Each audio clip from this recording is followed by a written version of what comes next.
Hello everyone, welcome back to the channel. कैसे हैं आप सब लोग? आई होप आप सब बहुत अच्छे होंगे, मज़े में होंगे। तो जी टाइम हो रहा है दोपहर का 12 सवा 12 के आसपास का टाइम हो रहा था। और सुबह के सारे काम हो गए थे, ब्रेकफास्ट वगैरह सब हो गया था। तो फिर अभी के आने में टाइम था और फिर लंच में भी अभी टाइम था, तो थोड़ा सा टाइम था मेरे पास यहाँ पर बीच में। तो मैंने सोचा आज ये किचन का जो ऊपर वाला हिस्सा है इसकी क्लीनिंग कर लेती हूँ, क्योंकि यहाँ पर अभी ना चिमनी नहीं लगी है। तो फिर क्या होता है कि ये वाइट जो लैमिनेट है इस पर बहुत ज़्यादा, जैसे सब्ज़ी वगैरह हम बनाते हैं तो उसके छोंक के ना येलो येलो निशान जैसे बन जाते, चिकनाई लग जाती है। तो उसे बीच बीच में ना अच्छे से साफ़ करना पड़ता है, वरना ये पूरा येलो येलो हो जाएगा। तो कई दिनों से मैं सोच रही थी बट हाथ लग नहीं पा रहा था। तो आज मैंने सोचा चलो बीच में थोड़ा टाइम है तो इसको कर लेती हूँ।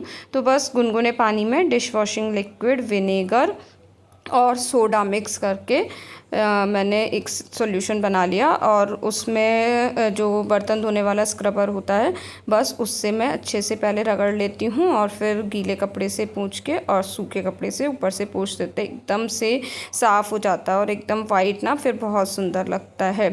तो उसके बाद फिर अभी आ गया था, तो ऊपर वाला मैंने पूरा वाला सेक्शन जो है ना अच्छे से क्लीन कर लिया, पूरा ऊपर की जो कैबिनेट्स वगैरह हैं, लेकिन वो बस पूरा शूट हो नहीं पाया किसी वजह से।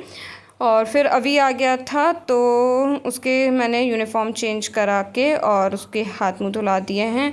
उसके बाद अब कुछ खाने को देना है बच्चे को। तो ये भुट्टे लाए हुए रखे थे, तो दो इसमें भुट्टे बचे हुए थे, तो ये मैं यहाँ पर उसके लिए भून दूंगी।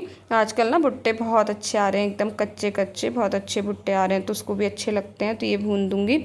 और इधर अब मैं रख रही हूँ लंच के लिए दाल। तो चने की दाल आज बनेगी, और चने की दाल उसमें थोड़ी सी जो धुली वाली मूंग की दाल है वो मिक्स करके मैंने भिगो के रख दी थी।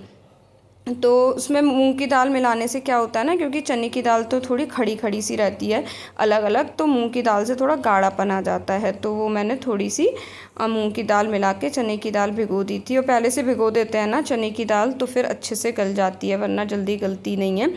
और इसके बाद इसमें बस हल्दी और नमक डाल के, और ये एक टमाटर इसी में जो है मैं डाल दूँगी और इसको बॉईल करने के लिए रख दूँगी। तो इधर ये दाल की भी मैंने तैयारी कर दी है बॉईल करने के लिए। और इधर मेरे भुट्टे भी जो है ना ये जो है भुन गए थे। और इधर अभी क्या कहते हैं गया ना हैंड वॉश वगैरह करने बाथरूम में, तो उसने लैपू को भी पूरा गीला कर दिया। बच्चे ऐसे काम करते रहते हैं और काम बढ़ाते रहते हैं हम मम्मियों के लिए। और वो फिर गीला होके पूरा बाहर आ गया, तो पूरा मतलब बाहर पानी पानी हो गया। तो अब पहले मैं यहाँ पर ना वाइपर से अच्छे से पूरा पानी पोंछूंगी, क्योंकि ज़रा से मैं अगर बच्चा बाहर आ जाए तो उसका पैर स्लिप हो जाएगा। तो इसलिए पहले यहाँ पर ना पानी मैंने पूरा अच्छे से पोंछा और उसके बाद फिर यहाँ पर मैट वैट डाल दूँगी, तो थोड़ा सा सूख जाएगा। और बस बच्चों के साथ ऐसे ही है, कुछ ना कुछ काम ना वो बढ़ाते ही रहते हैं। तो यहाँ पर बस सब अच्छे से पानी को साफ़ कर दिया है। और ये टावल जो थोड़ी ऐसे ही हो गई थी ना, तो उसको अच्छे से मैंने लगा दिया है। बीच बीच में इस तरीके से हाथ चलाने पड़ते हैं, वरना घर अगर हम सोचें कि पूरा हर टाइम बस एक बार कर दें और व्यवस्थित रहे तो ऐसा कभी नहीं हो पाता। तो चलते फिरते उसको भी व्यवस्थित करते हुए चलना पड़ता है। तो इधर ये जो है भुट्टे जो भुने थे, अब इन पे मैं लगाऊंगी नींबू और काला नमक। तो काला नमक लेके और नींबू को दो हाफ़ में कर लिया मैंने, और उसी हाफ़ पार्ट से अच्छे से पूरे में रगड़ दिया है। तो ये भुट्टे जो हैं ये मैं दे दूँगी अवी को और उसके पापा को खाने के लिए। और दाल अभी बन रही थी, राइस भी जो है मैंने रख दिए हैं बनने के लिए, तो राइस भी बन जाएंगे। तो दिन में तो जनरली दाल चावल ही बनते हैं हमारे यहाँ। तो दाल में अभी प्रेशर खुलना बाकी था, तो मैं आ गई थी कॉम्ब लेके। और मैंने आज हेयर वॉश किए थे, तो मैंने कॉम्ब नहीं किए थे हेयर, ऐसे ही बस क्लचर लगा रखा था। और गर्मी इतनी ज़्यादा हो रही है ना कि चाहे आप कॉम्ब करो मत करो ऐसे ही रहते हैं। डेली आप वॉश कर लो तब भी शाम तक ऐसा लगता है कि कितने चिप चिप चिप चिप से हो गए बालों में। तो बस अब यहाँ पर ना थोड़ा सा बालों को सुलझाऊंगी और फिर उसके बाद इनको बांधूंगी, क्योंकि खुले बाल तो बिल्कुल भी नहीं रखे जाते इस टाइम पर, इतनी ज़्यादा गर्मी हो रखी है। तो बस यहाँ पर ना अच्छे से मैं पोनी बना लेती हूँ। पोनी में ही थोड़ा सा सुकून मिलता है, और शाम तक आते आते तो ये पोनी जूड़े में कन्वर्ट हो जाती है, क्योंकि इतनी ज़्यादा गर्मी होती है ना कि शाम के टाइम तो मन ही नहीं करता बालों को बिल्कुल खोलने का। अभी यह धुले होते हैं तो थोड़ा सा सही लगता है। तो बस यहाँ पर मैंने पोनी बना ली थी, और बिंदी तो टिकी नहीं रही है पसीने में, तो बिंदी छूट गई थी, फिर मैंने बिंदी लगाई। और अब इसके बाद वापस से जाएंगे किचन में। तो यहाँ पर जो दाल है, दाल बन चुकी है, मतलब बॉईल हो गई है। दाल में बचा है छौंक लगने को, थोड़ा सा उसमें ना पानी कम हो गया था, तो थोड़ा पानी डाल के मैंने एक बार उसको बॉईल और कराया। और राइस भी ऑलमोस्ट तैयार हैं, बस मतलब थोड़ी सी कसर है, तो वो अभी मैंने दूसरी वाली गैस पे रख दिए हैं, और इधर वाली गैस पे मैं लगा दूँगी छौंक। तो छौंक के लिए यहाँ पर मैंने लिया है घी, और थोड़ा अच्छे से घी से छौंक लगाते हैं ना दाल में, तो काफ़ी सिंपल सी दाल भी बहुत ज़्यादा टेस्टी लगती है। और ये 2 ली हैं मैंने सूखी लाल मिर्च, थोड़ी सी हींग और जीरा। बस इस तरीके से बिल्कुल सिंपल सा जो छौंक है वो लगा दिया, और दाल यहाँ पर एकदम रेडी हो गई थी। इसमें मैंने अभी मिर्च डाली नहीं है अभी की वजह से, अभी का निकाल के फिर उसके बाद थोड़ी सी जो मिर्च है वो डाल दूँगी। तो खाना बिल्कुल यहाँ पर मेरा जो है लंच रेडी हो गया है। अब जब भूख लगेगी तब हम लोग कर लेंगे, मतलब हस्बैंड जब जाएंगे तब उस टाइम पे वो कर लेंगे, और जब मैं कोचिंग के लिए निकलती हूँ तब मैं करती हूँ और अभी को कराती हूँ। और बस अब ये सीधे टाइम हो रहा है शाम का। खाना वाना खा के फिर अभी को मैं सुला के चली गई थी कोचिंग, और वहाँ से आई हूँ। अब यहाँ पर डिनर हो चुका है, बस रोटियां ही सेकनी थी तो वो मैंने सेक ली थी। और यहाँ पर मेरे बर्तन भी जो हैं वो मैं धोने लगी थी। सबसे पहले बर्तन का काम निपटाती हूँ, और उसके बाद फिर पूरी किचन को अच्छे से क्लीन करती हूँ। तो यहाँ पर बर्तन धुल गए हैं। बर्तन धोने के बाद सिंक को भी अगर डेली आप एक बर्तन की तरह जैसे हम बर्तन धोते हैं इसी तरीके से रगड़ के अगर हम धो देते हैं ना, तो सिंक हमारी एकदम साफ़ बनी रहती है। तो पूरे एरिया में अच्छे से यहाँ पर वही स्क्रबर से पूरी सिंक को अच्छे से मैं रगड़ देती हूँ, और उसके आसपास के जो टाइल्स हैं वो रगड़ दिए। और ये जो होती है ना जाली, इसको भी अच्छे से ना उसी वाले स्क्रबर से जिससे बर्तन धोते हैं अच्छे से अगर आप रगड़ दो तो सब कुछ एकदम ना साफ़ सुथरा सा बना रहता है। तो ऐसा नहीं है कि एक दिन लेके फिर रगड़ते हैं, तो उसमें मेहनत भी ज़्यादा लगती है, टाइम भी ज़्यादा लगता है। और स्पेशली हम जो वर्किंग लेडीज़ रहते हैं उनके पास इतना किसी दिन भी टाइम नहीं होता। इवन मुझे तो संडे की भी पूरी छुट्टी नहीं मिलती है, तो मेरे पास तो जो डेली टाइम है वही संडे में टाइम है। तो मैं डेली अपना जैसे मौका मिलता है, अगर मुझे 10 मिनट भी एक्स्ट्रा लगता है मिल गए हैं तो मैं जो भी काम उसमें कर सकती हूँ वो मैं अपना निपटा लेती हूँ। और जूने जो ये स्क्रबर है इनको भी अच्छे से धो के यहाँ पर रख दिया, जिससे कि ये भी सुबह तक एकदम सूख जाएंगे।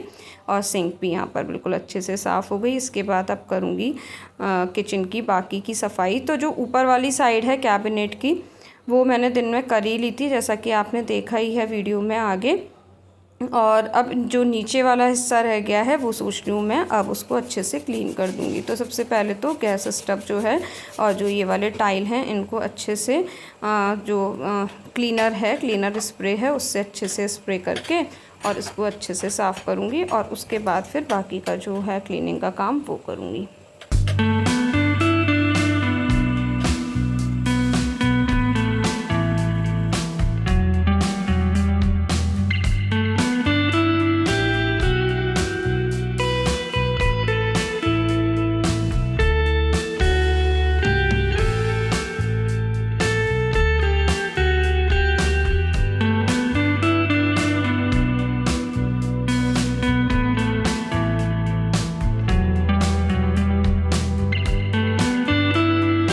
तो गैस स्टव को साफ़ करने के बाद अब जो ये वाली साइड है कैबिनेट की, क्योंकि जैसे मैंने बताया ऊपर वाली साइड हो गई थी, बस ये नीचे वाला जो हिस्सा है और ये जो ग्लास वाली दोनों हैं साइड में ये रह गई थी। तो इनको भी अच्छे से वही अपना क्लीनर से स्प्रे करके और अच्छे से मैं यहाँ पर रगड़ दूँगी तो ये एकदम साफ़ हो जाएंगी।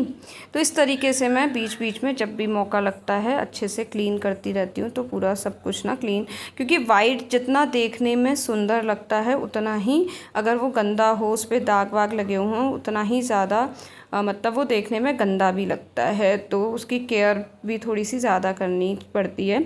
तो अगर अच्छे से स्प्रे कर दो ना, स्प्रे करके एकदम साफ़ कर दो तो इतना सुंदर लगता है वाइट कलर का ये लैमिनेट। लेकिन बस यही है कि मेहनत ज़्यादा लगती है, थोड़ा सा भी अगर गंदा होता है ना फिर बहुत गंदा लगता है। तो ऊपर वाला पूरा हिस्सा हो गया।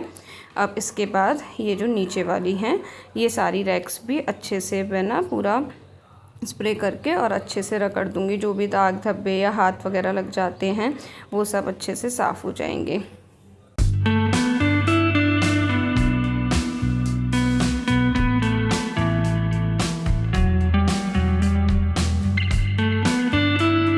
अब बचा है ये काउंटर टॉप का एरिया। यहाँ पे भी जितना सामान है इसको भी अच्छे से पूरा स्प्रे से साफ़ कर दूँगी। तो कुछ इस तरीके से मैं अपनी किचन को जो है ना हमेशा साफ़ सुथरा रखती हूँ।